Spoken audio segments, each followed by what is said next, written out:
Salve pessoal, tudo bem? No vídeo de hoje nós estamos aqui para falar do Thunderbolts, o filme da Marvel que saiu recentemente. É um filme que talvez ninguém esperava muita coisa dele, mas será que ele surpreendeu? Será que a Marvel acertou a mão dessa vez? Será que é um filme que cativa o público, finalmente? Um filme de super-heróis de equipe que cativa o público? Vem conferir nesse vídeo que eu achei desse filme. Bom pessoal, depois de muitos anos sem a Marvel trazer um filme de super equipe para os cinemas, ela trouxe Thunderbolts. Eles não trazem um filme de super equipe desde o último Guardiões da Galáxia, então já faz um tempinho. Bom, pessoal, eu acho que o MCU estava carente de um filme nesse formato. Como eu já disse, o último Guardiões da Galáxia já faz um tempo, e o último Vingadores, meu Deus, já faz muito tempo. Então, realmente, o MCU estava carente de um filme nesse formato, mas na minha opinião não podia ser um filme feito assim, de qualquer maneira, né? Tinha que ser um filme bem feito, com um roteiro bem amarrado, uma história legal, personagens cativantes. Mas será que a Marvel conseguiu? Será que a Marvel conseguiu trazer esse tipo de filme com a qualidade que os fãs merecem? Pessoal, principalmente uma coisa que me preocupava no filme de super equipe eram personagens que fossem cativantes, sabe? Que tivessem carisma. Porque eu acho que essa é uma falha que tá tendo nos filmes da Marvel recentemente que eu tô sentindo. Parece que você não consegue se conectar muito com a história dos personagens, não cria uma empatia por eles. Então essa é a minha maior preocupação em filme de super-heróis, porque são muitos personagens, então se a Marvel tava falhando em fazer um filme com personagens carismáticos com poucos personagens. Pode começar a pensar em como vai gastar a sua nova grana. Tem uma pessoa aqui que eu quero que conheçam. Esse é o meu filho, Scar. No, God! Sei lá, cara, só para de ser otário. No, God, please, no! No! And the smartest man alive, Reed Richards, of the Fantastic Four. Wanda, o Raio Negro pode destruir você com um suspiro de sua boca. Que boca?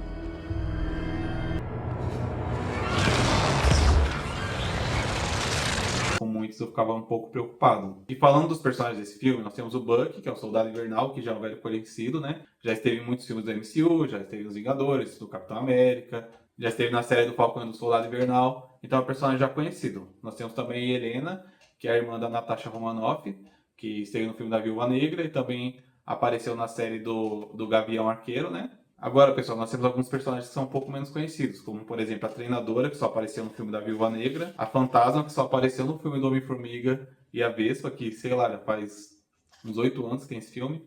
Temos também o Walker, que foi o Capitão América que fracassou, né, que é da série do Soldado Invernal também. Nós temos o Guardião Vermelho, que é um personagem... Eu acho que, assim, no filme da Viúva Negra, que eu não gosto tanto, ele é um dos melhores personagens do filme todo, eu gosto dele bastante, e ele também funciona muito bem aqui. E temos também o Bob, né? Que é a novidade aqui desse filme, que para quem já conhece esse personagem, já espera muito dele. Mas para quem foi pro cinema sem conhecer ele, eu acho que teve um pouquinho ali de surpresa no meio, porque eu não esperava muita coisa desse personagem. E assim, o Bob é um personagem ultra poderoso, ele é o Sentinela nos quadrinhos, é um personagem muito conhecido dos fãs de quadrinho da Marvel, mas assim, o pessoal do cinema não conhece muito, mas ele é extremamente poderoso e tinha expectativa muito alta nesse personagem. A partir do ponto que esse filme tinha esse personagem, acho que a maior parte dos fãs ficou esperando muito para ver esse personagem finalmente nos cinemas. Bom, pessoal, partindo da premissa que esses personagens são pouco conhecidos e tendo a De Fontaine como âncora, a Marvel tinha a missão de fazer esses personagens funcionarem bem como equipe, para enfrentar um problema maior. Falando assim, parece uma missão difícil, não é? Bom, pessoal, não é que a Marvel conseguiu? Usando a Helena como ponto de partida na história, ela é um personagem que ela tá sentindo um vazio na alma dela muito grande. There's something wrong with me. Partindo desse ponto, ela visitou Alexei, o Guardião Vermelho, que é o pai adotivo dela. E eles têm um diálogo, uma conversa ali, e nessa conversa ela pergunta pra ele quando ele se sentiu mais feliz, quando ele se sentiu mais realizado.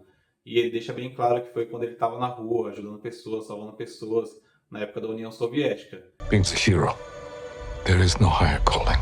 Mas ele também pontua que ele acredita que foi algo parecido com o que a irmã dela sentiu quando ela era uma super-heroína, salvando pessoas, ajudando os outros e sendo reconhecida como um... Então a Helena percebe que talvez ela precise de algo parecido com o que a Natasha tinha. Percebe que talvez ela precise de algo mais público, algo que ela possa ajudar as pessoas de verdade. Bom, ela sai ali depois daquela conversa e ela liga para De Fontaine.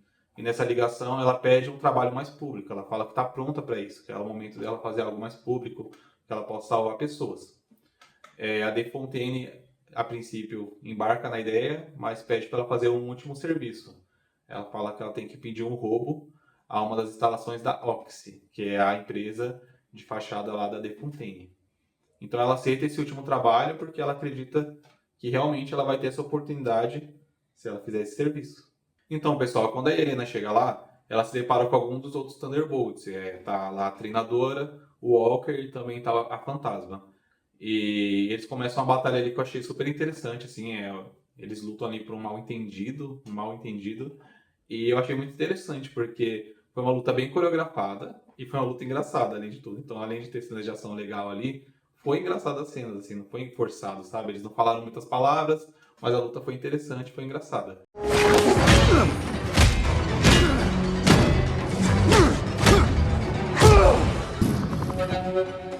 Save yourself.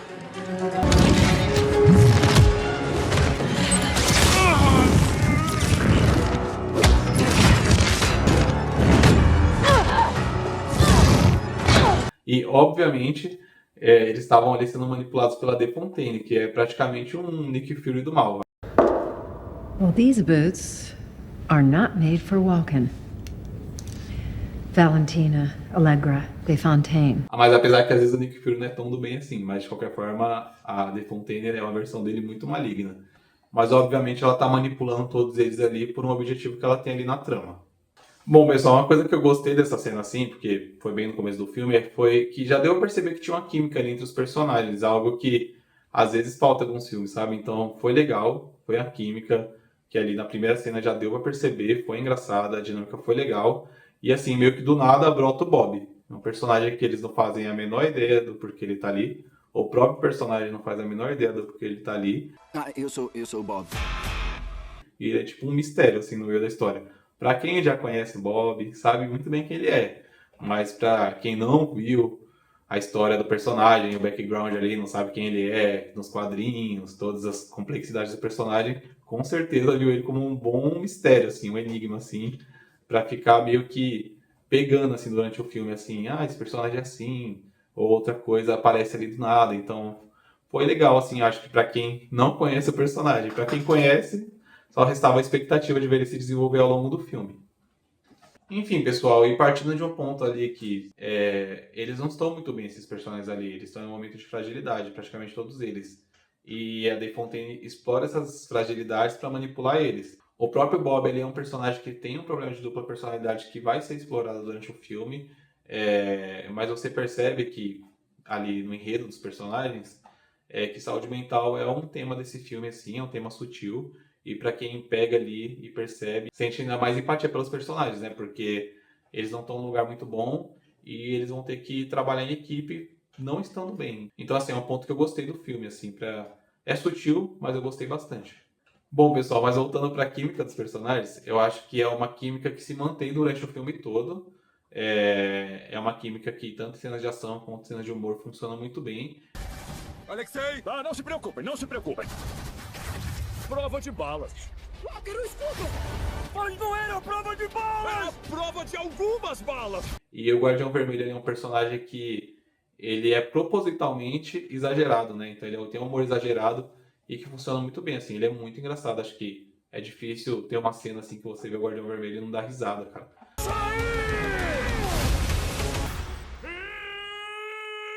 Isso! Então, ele é o alívio cômico, mas o filme já é engraçado. Ele é mais do que o alívio cômico, assim. Ele é um personagem que não consegue não arrancar a risada de quem tá assistindo o filme, sabe? Bom, pessoal, e aí chega o Buck ali na história.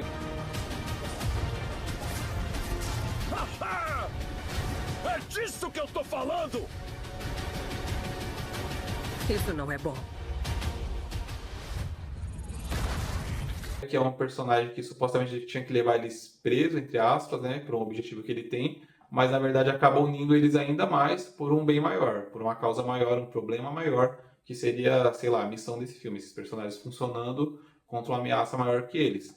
E o Buck chega como o personagem que unifica isso, unifica esse propósito, e então leva eles para fazer essa missão que seria a missão de salvar o mundo, né, que sempre tem nos filmes de super-herói, super-equipe.